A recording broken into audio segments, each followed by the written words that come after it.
All right. Well, you wouldn't know from the weather outside that the National Weather Service is predicting a snowstorm of historic proportion in the next couple of days. And maybe the weather report will be wrong, but we are preparing right now as if it's correct. I want to talk to the people of the city about what you could expect over the next 4 or 5 days. And we know with the volatility of the climate cycle, we got to pay attention. Last June, we had a report there was going to be 2 inches of rain, and we got the biggest rainstorm in Detroit history. We know it's volatile, and it wouldn't surprise me at all if we've got the kind of snowstorm they're talking about that if it hits the way they're predicting, most of us have never seen. So let's tell you what we are doing today as a city and what you can do to protect yourself, because you've seen the reports up to 16 inches of snow. So what I am doing now is I've issued a declaration activating the city's snow emergency routes. This is something that hasn't been used in recent years in Detroit, and I hope those of you who are watching, who are block club presidents, people active on Nextdoor, let's explain this. So by the order activating the snow emergency routes, you have to move your car from the emergency routes by midnight tonight. Now, an emergency route is not every street in the city. By ordinance, there are about 75 emergency routes that have to be cleared so that police, fire, EMS can get there. How do you know? Because this red and white sign is on this. You have gone past these red and white signs every day of your life, and you never noticed them. For the next 2 or 3 days, they are going to be important. These are the routes that police, fire, EMS need. If your car is parked on a snow emergency route, it's going to be ticketed or towed. If you're in a residential street, it's extremely likely it's not a snow emergency route. It's only about 75 streets in the city, but it's very easy for you to tell. All you got to do is look up. If there are red and white signs where you are parking, move your car. So we've activated the snow emergency routes for exactly this reason, because we're going to keep these routes clear. Our city crews are going to be on the main roads throughout the storm. They'll be out tomorrow morning, and they are going to stay out on the street for 4 or 5 days until every street is cleared down to pavement. We've got 50 trucks in the fleet that can either be salt trucks or plows, and they will be out there with 100 drivers. So basically what Ron Brundidge and the team do is send 50 trucks out with 50 drivers while the other 50 rest. They work 12 hours. They bring them back to the yards. We switch the other drivers. They go back out for another 12 hours. We are going to owe an enormous debt of gratitude to the workers in this city who are basically going to be on 12, off 12 for the next 4 or 5 days. And we hope that you will be courteous in, if you are on the road, giving them plenty of room. And we will also have crews continually clearing the parking lots at the police precincts, at the DDOT terminals, the firehouses, so that our emergency response is always ready to go. Here's the second piece, and it's the residential streets. Longtime Detroiters know the history. For many years, Detroit didn't plow the residential streets at all. It was basically God sent it, God can take it away. We put in a new policy a few years back that said if there's more than 6 inches of snow, we will send contractors in to clear the street. And last year we even knocked that down to about 4 inches to provide a different level of service. We have one of our contractors here, but we have 5 contractors on board, nearly 2,000 miles of residential street, and we have said to them, we want you to prepare for a 4-day job, Thursday through Sunday, to get every neighborhood street cleared. The plan today, and if the weatherman's wrong, we may change this, but based on the weather report we have right now, the plan today is to send all contractors out at 6 a.m. Thursday morning. And they are going to go for 36 hours till Friday evening at 6. And by then, every street in the city should have been cleared. Normally, we don't send the contractors into the neighborhoods till all the snow has stopped. In this case, we don't think we can last that long. And so our intention is to send them out Thursday at 6 a.m., even if it's still snowing. And we have talked to the contractors and said, if the weather reports are right and the storm continues through Thursday, we're going to send you out a second time. You can go home and get 12 hours of rest. And then at 6 a.m. on Saturday, we're going to send you back a second time and go another 36 hours through 6 p.m. on Sunday. The city has never done double clearings of a snowstorm in residential neighborhoods before, but based on what we're hearing, this is something we've got to deal with. And if climate change continues, the kind of thing we got to be prepared to deal with in the future. And our goal is that by Monday morning, every neighborhood street in this city is open so that people can get to school, get to work, get out of their neighborhoods. So if, as it turns out, this is exaggerated, we only need one clearing, that would be great. But all the contractors are prepared to go right back out and do it a second time. And we have 25 city trucks from the General Services Department, and they are going to go in because we've had experience in the past where not all the contractors get to everything they're supposed to. We will have this 25 city trucks in reserve going in for any contractor that falls behind. So that's the game plan, basically 4 days of neighborhood plowing, if that's what it takes, so that Monday morning everybody can get back to their business. What you can do, and while, if you don't have one of those red and white signs, we aren't going to ticket you or tow you, we still would ask that you get your cars off the residential street if you can. There are some neighborhoods in the city where there's just literally no place to put them. We understand that. But you're going to end up being snowed in at least this bad. And here's the other thing we did. For many years, when the city plowed the residential streets, they did a 10-foot path.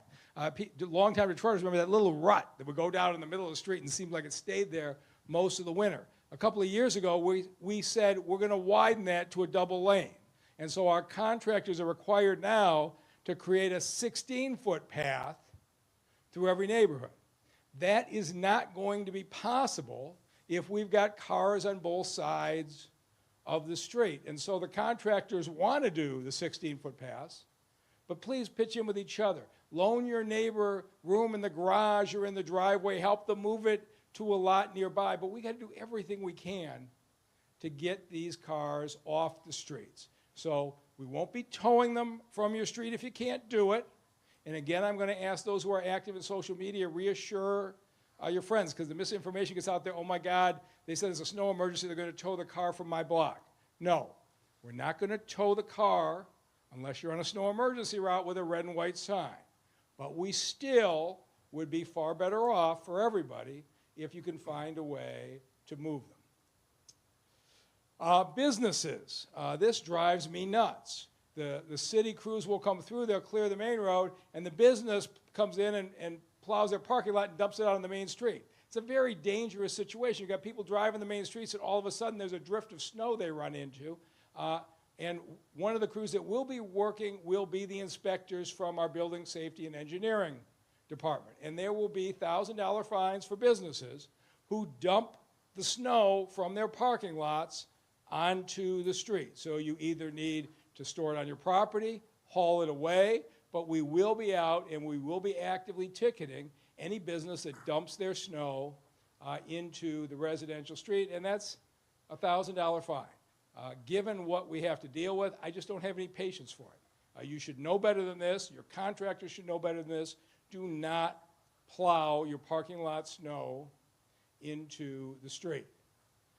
Trash, we all know that these snowstorms affect our trash pickup. It's hard for the garbage trucks to get down the street when there's just a narrow pathway to get through.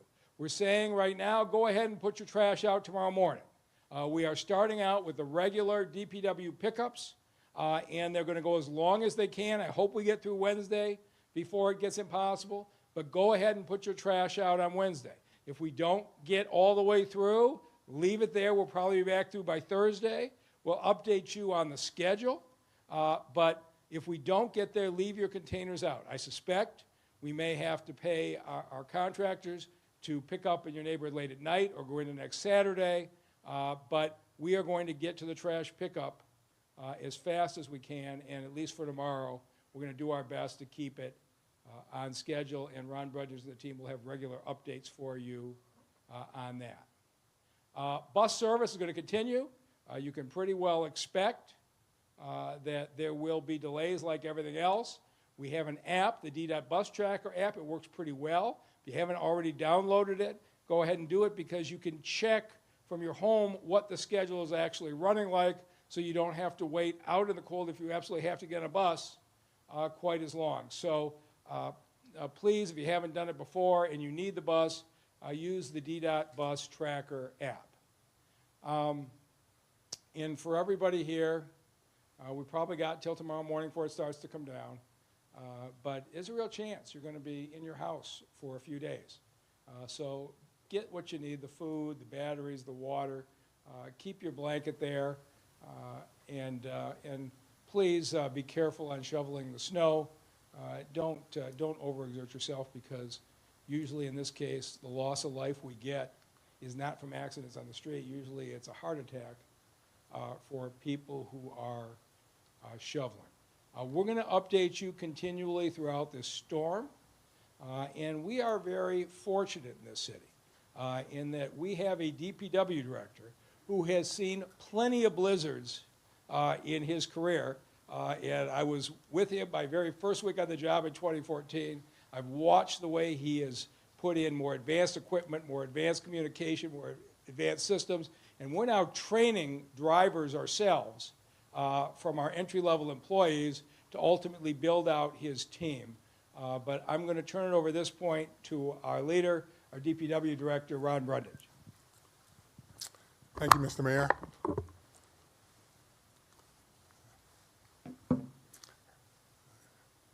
Okay, thank you. As the mayor indicated, our efforts for removing snow is going to be a combined effort between city crews as well as contractors. Within the city of Detroit, we've got 673 miles of major roads that our city crews are going to be clearing. We're going to start out tomorrow morning with initially salting the roads, but then, as the snow continues to fall and accumulate, we're going to immediately switch over to a plowing operation, and that's going to continue until the snow stops. And at that point in time, we'll be able to plow one last time and salt the roads to get them clear. In addition to those 673 miles of major roads, we've got the 1,884 miles of residential streets. And those are the streets that our city contractors are going to be responsible for plowing. In the city of Detroit, in addition to our city jurisdiction roads, we also have roads that fall under the jurisdiction of either Wayne County or the Michigan Department of Transportation. Each of those agencies are responsible for clearing their own jurisdiction roads. Wayne County clears the freeways within the city of Detroit limits, as well as county roads, and some examples are Outer Drive, East and West Outer Drive, Greenfield, Chandler Park Drive, and then the west side portions west of 8 Mile for Finco, McNichols, and 7 Mile. And those are just some examples. And MDOT has indicated the state is responsible for clearing their jurisdiction roads, and many times those are the major spokes throughout the city, and examples are Gratiot, Woodward, Grand River, Michigan Avenue, 4th Street, as well as the Border Street 8 Mile. As we indicated earlier, we have 5 different contractors that are going to be plowing the residential streets. Our contractors are broken up into the 7 city council districts. Districts 1 and 2 are going to be plowed by Jordan Landscaping. Districts 3 and 4 by Payne Landscaping. District 5 by Fontenot Services.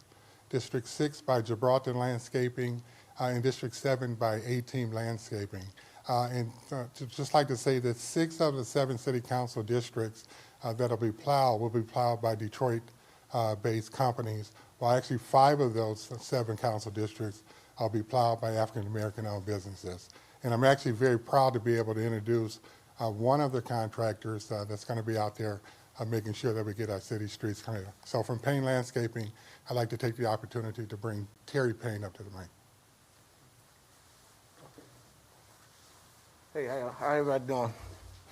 So we are contractors to provide service for the residential streets.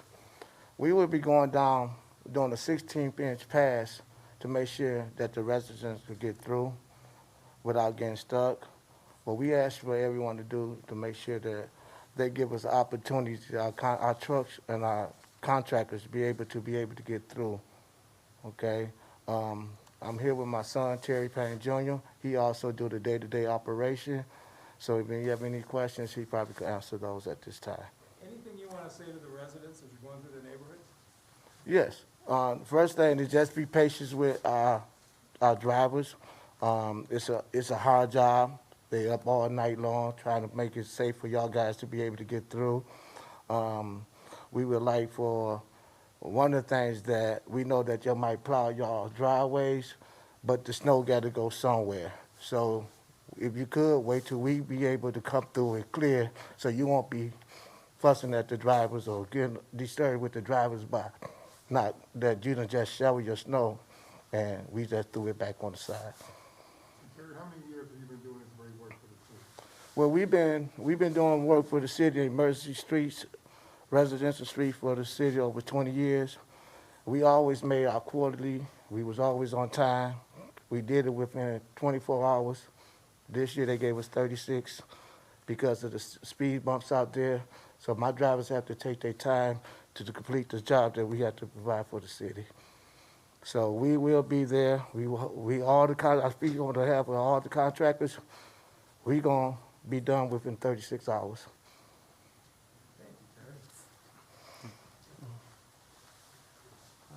Every agency of city government is pulling together for the next 4 or 5 days, and I want to welcome City Council President Mary Sheffield. Thank you. Good morning. And as the mayor mentioned, we're all pulling together.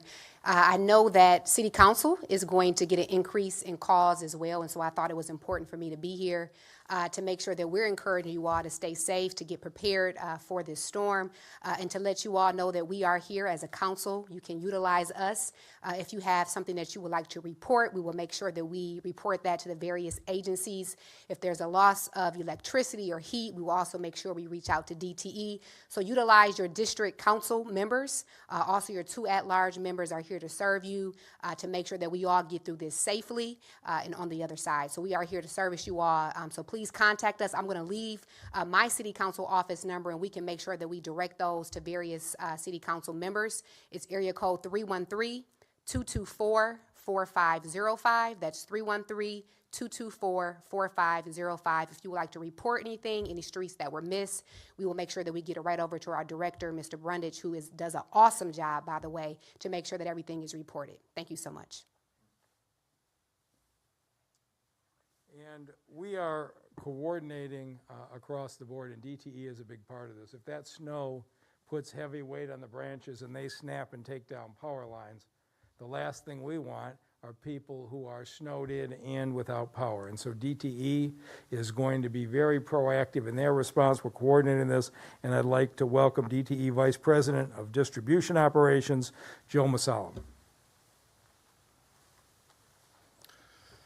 Thank you, Mayor Duggan, and thank you to the City of Detroit for the opportunity to come and share DTE's plans with you today. My name is Joe Masalam. I'm the Vice President of Storm Response and Emergency Distribution. We've been monitoring this storm for several days, and the good news is we think that it's mostly going to be heavy. It's going to be light, puffy snow. We don't think it's going to be the heavy kind that sticks to the lines, but just in case it is, we want to be prepared. So as a precaution, we've been working with 1,000 DTE linemen and contractors in our area. We've got them on standby. We've activated our emergency response programs, and we'll be monitoring this real time along with the mayor and public works and city council, and we'll be ready to help you should anything come up. We've also contacted out of area crews as just a total precaution, just to be extra safe, and put them on alert as well. So if you do experience an outage, we ask that you call DTE Energy at 1-800-477-4747. Now, as a safety message, it's always our top priority, and we want you to look up to know what's down. And down lines on the ground or wrapped in a tree or in the snow can be a problem. So exercise caution when you're outside. Treat every power line you see as if it's live, and always stay 20 feet away from it. And with the heavy snow, we also want to remind everybody, if you have to use a portable generator or any type of piping outside the house, with the snow that comes down, it can sometimes clog it up.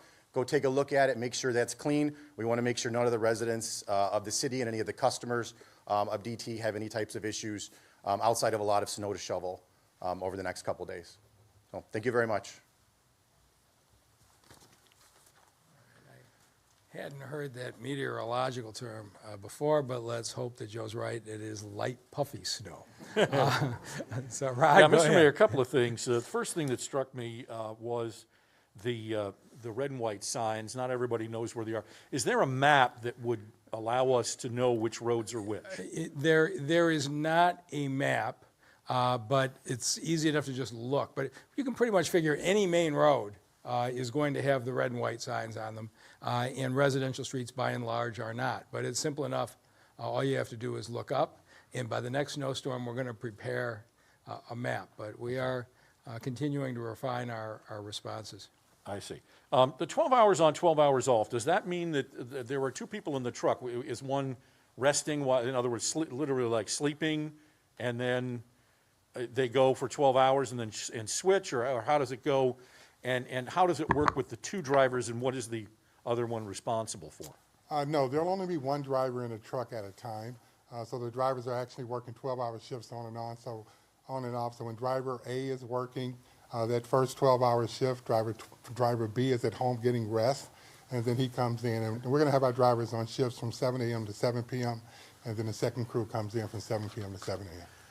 Okay, thank you. I'll keep going. Mr. Mayor, the discussion about the speed bumps, that added time, that was unusual to me. I was just curious, how that goes. So on the streets with the speed humps, they're going to have to go a little bit slower to clear them, and that's something that we in City Council knew. 360 days a year, you are glad you have the speed humps. But there are 5 or 6 days a year when we're plowing residential streets that it slows us down a little bit, something we knew going in and something we're prepared for. In terms of people being kind to the contractors, being kind to the drivers, has there been sort of an historic issue with people being impatient, and would you want to reiterate the notion that the people should be a little nicer to the drivers? But I'll let Terry Pay talk to his experience firsthand, but my experience is if you went and shoveled your driveway out and an hour later they come down the street and plow it, you tend to get a little bit mad. And certainly people who have had their cars plowed in is most of the anger we're seeing. But Terry has experienced this firsthand. I'll let him answer it. Hello. Hi. For the mayor explained it very, very well. The biggest issue we have with residents is frustration and patience, especially when you come down and plow the driveway that they just spent, I don't know how long, almost an hour, shoveling themselves out, and we come down and we bury them back in. And that's why we try to make sure that they are aware that if you don't have to leave for any reason, that's very important to just wait for us to come down, or be prepared and already know that if you do shovel yourself out before we come down, that you will have to do it again. And it's kind of over the years we've been having this statement, and it's reduced the frustration a lot from residents. But it used to be a lot worse, but it's getting better, and hopefully we can all be on the same page, because it's going to be a long weekend. All right. Thank you very much, Kerry. Mr. Mayor, one more question. The whole notion of ticketing and towing cars. What kind of a time frame are we looking at? Does the city have enough tow trucks to be able to work this? And if the car is just ticketed, is there an additional fine or something like that? Yeah, we're going to try to be reasonable because this is the first time that it's been done. But it's clearly marked. We're hoping you're going to educate us. We're going to try not to be overly harsh. On the other hand, in a huge snowstorm, police, fire, and ambulances have to get through. It's why those red and white signs are there, say snow emergency. And so we'll try to be reasonable what we do. But if it were my car and it were on a street with a red and white sign, I'd move it. Okay. Thank you, Mr. Mayor. Hi. I've been out talking with Detroiters all day today, and every single one has said it's gotten so much better with neighborhoods and streets being plowed. What's your message to Detroiters today? Well, you have seen a commitment from the mayor and council and DPW. I got to tell you that my first week on the job, Ron remembers, I went out to the yard. In fact, I think I was sworn in that day in the snowstorm. And I was appalled by what I saw. I went and jumped in a truck, which horrified the supervisors. And the truck had no GPS system. It had no radio to communicate back. They basically said, go on out Michigan Avenue till you run out of salt and turn around. I look at the way things were, and I look at the way Ron Brundidge has built up a modern department. We've come a long way. The idea that we have 5 contractors, not 2, is extremely encouraging. The fact that we got 25 general service departments trucks ready to go in case one of those 5 contractors falls behind. So we're getting better. We're not where we should be, but we're getting better, and I think everybody up here is committed to it.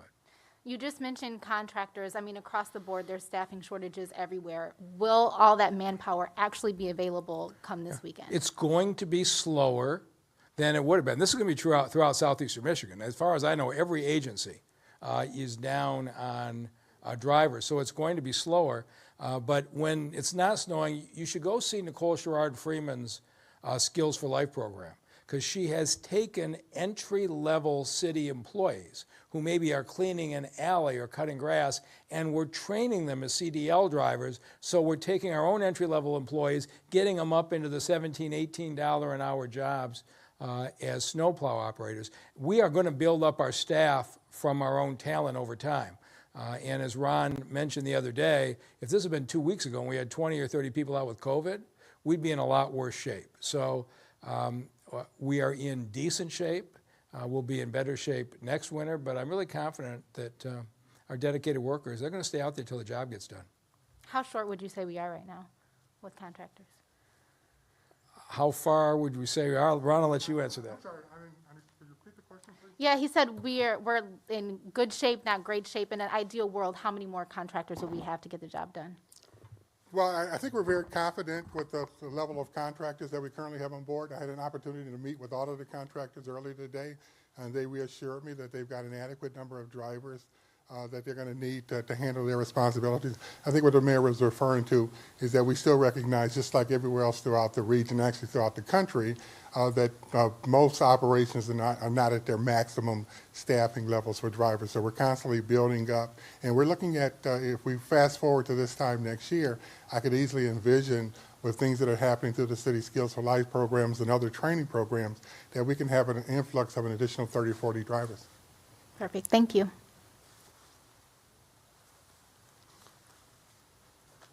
Any other questions? Just for Carrie Payne. Carrie, can you spell your first name? I want to make sure I get it correct. Terry. Terry, is it Terry? Yes, Terry, T as in Tom, E-R-R-Y. Okay, thank you. Just want to make sure I had it right. We're going to get started tonight, Terry. All right, thank you all very much. Thanks so much, Terry.